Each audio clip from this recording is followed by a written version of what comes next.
The night I turned 40, I cried myself to sleep. Not because my boobs sagged, they did. Not because my hips got bigger, they did. Not because my husband looked older, but he said, "It's your eyesight, honey." I cried because it hit me that I had outlived my father.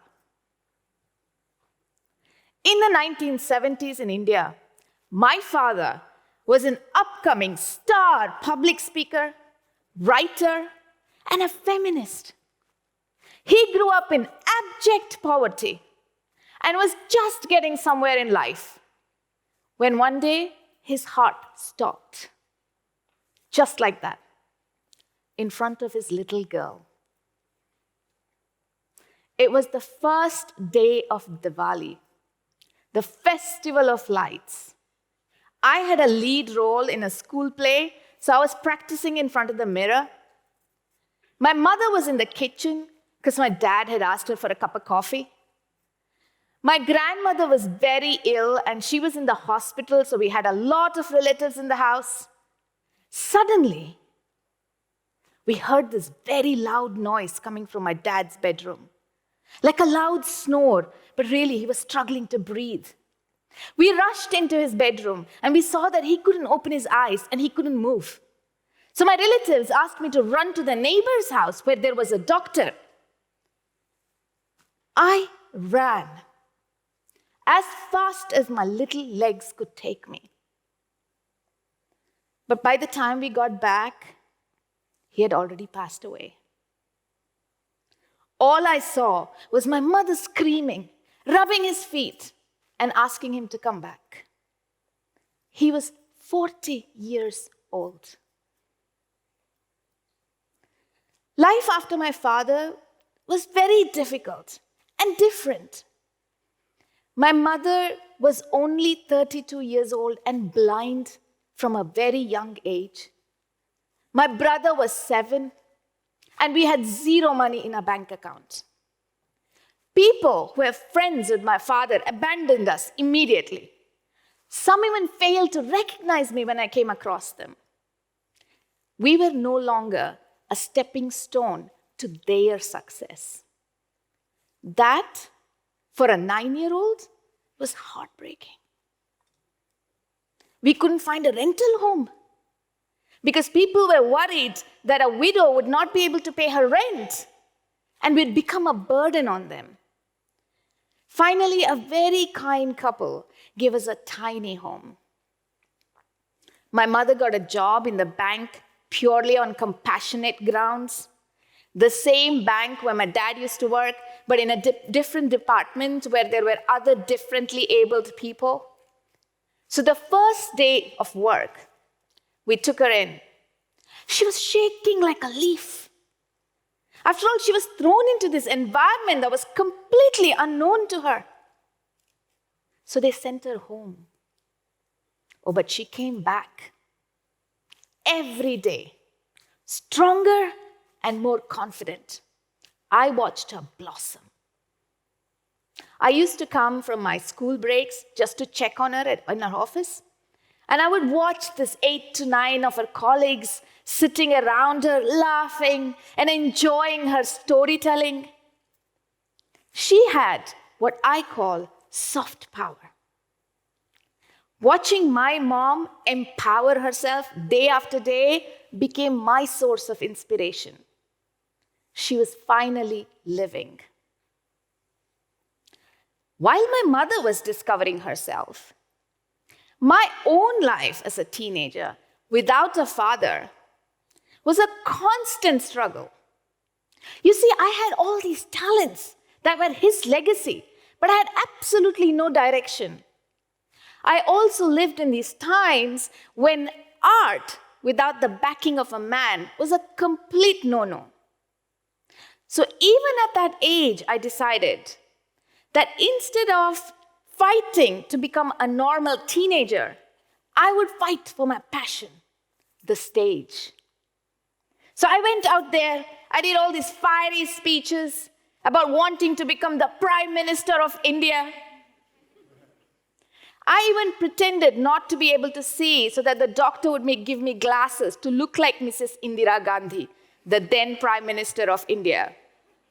Mind you, I chucked it in the bin when someone said I looked like Mahatma Gandhi instead.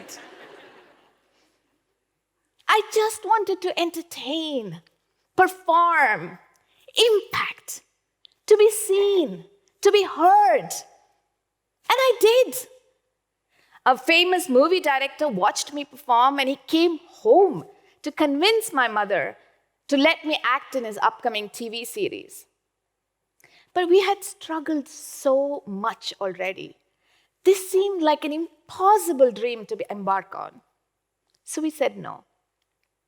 I carried on with my studies. I did a degree in mathematics. I did an MBA.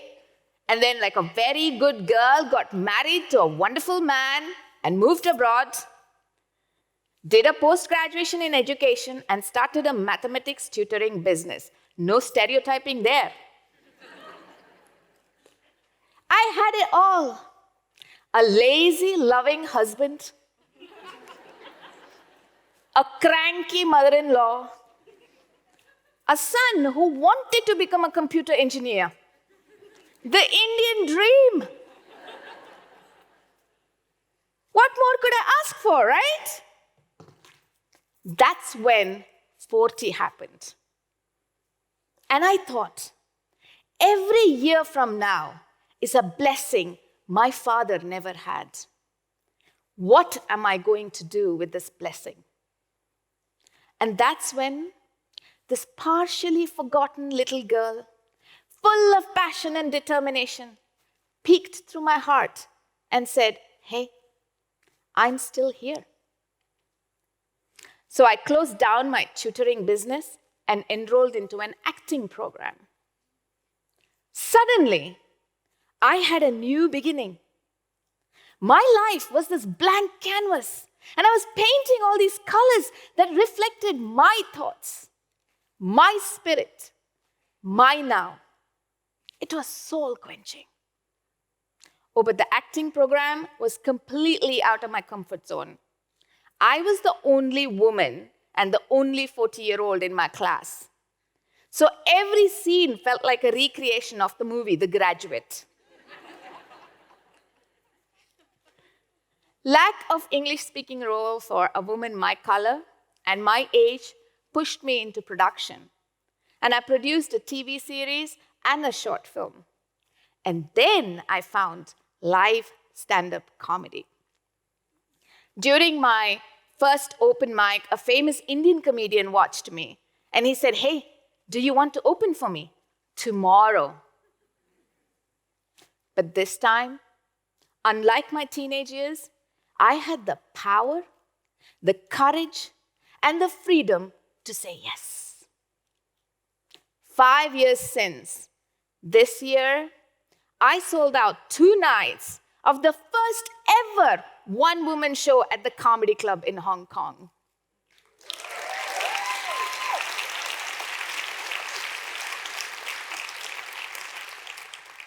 You know, when I was young and my acting dreams were dashed, my mother felt very sad for me. And I said to her, Mom, don't worry. I will act in a movie one day, even if it means the mother of the hero. Here I am today, 49 years old, with my first movie in the cinemas this year, playing the mother of the hero.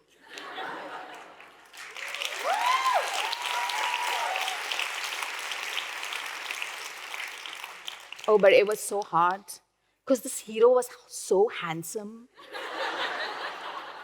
I kept trying to tuck him in bed until the director told me, that's not in the script. It was also very confusing, right? I mean, the director said to me, kiss him. I did. And then he started shouting, no tongue, no tongue.